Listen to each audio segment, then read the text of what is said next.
भगवान शंकर के पूर्ण रूप काल भैरव अभिवादन अभिवादन।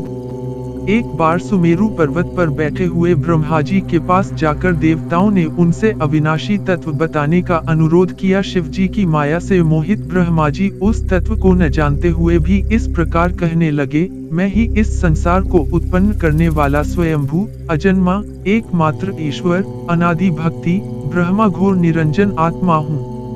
मैं ही प्रवृत्ति और निवृत्ति का मूलाधार सर्वलीन पूर्ण ब्रह्मा हूँ। ब्रह्मा जी ऐसा की पर मुनि मंडली में विद्यमान विष्णु जी ने उन्हें समझाते हुए कहा कि मेरी आज्ञा से तो तुम सृष्टि के रचयिता बने हो, मेरा अनादर करके तुम अपने प्रभुत्व की बात कैसे कर रहे हो।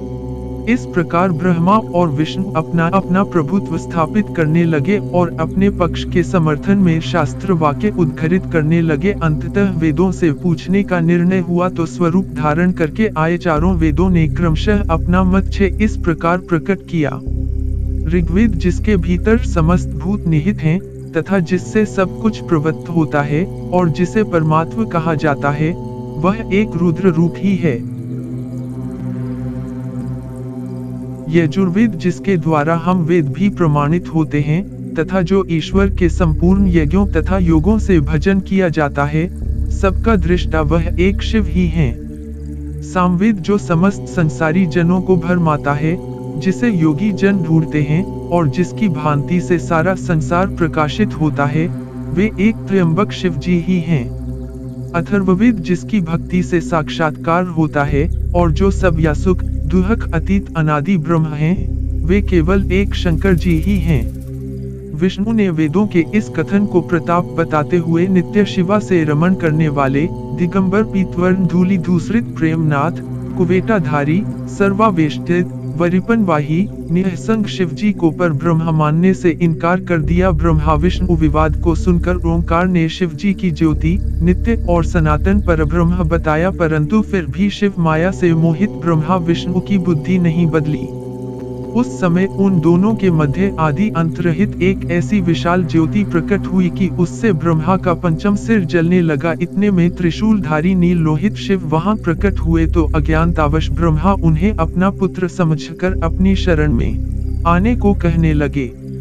ब्रह्मा की संपूर्ण बातें सुनकर शिवजी अत्यंत क्रुद्ध हुए और उन्होंने तत्काल भैरव को प्रकट कर उससे ब्रह्मा पर शासन करने का आदेश दिया। आज्ञा का पालन करते हुए भैरव ने अपनी बाईं उंगली के नखाग्र से ब्रह्माजी का पंचम सिर काट डाला। भयभीत ब्रह्मा शतरुद्री का पाठ करते हुए शिवजी के शरण हुए। ब्रह्मा और विष्णु दोनों को सत्य की प्रतीति हो गई और वे दोनों शिवजी की महिमा का गान करने लगे। यह देखकर शिवजी शांत हुए और उन दोनों को अभयदान दिया।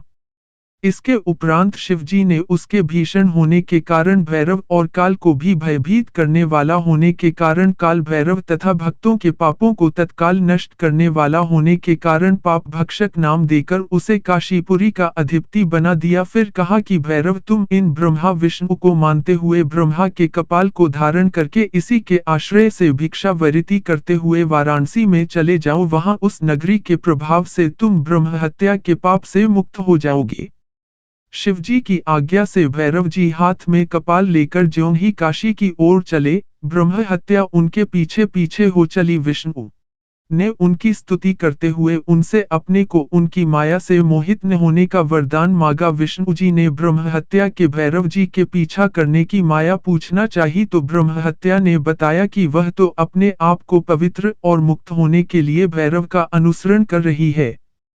भैरव जी ज्यों ही काशी पहुंचे त्यों ही उनके हाथ से चिमटा और कपाल छूटकर पृथ्वी पर गिर गया और तब से उस स्थान का नाम कपाल मोचन तीर्थ पड़ गया। इस तीर्थ में जाकर सविधि पिंडदान और देव पितृतर्पण करने से मनुष्य ब्रह्म हत्या के पाप से निवृत्त हो जाता है।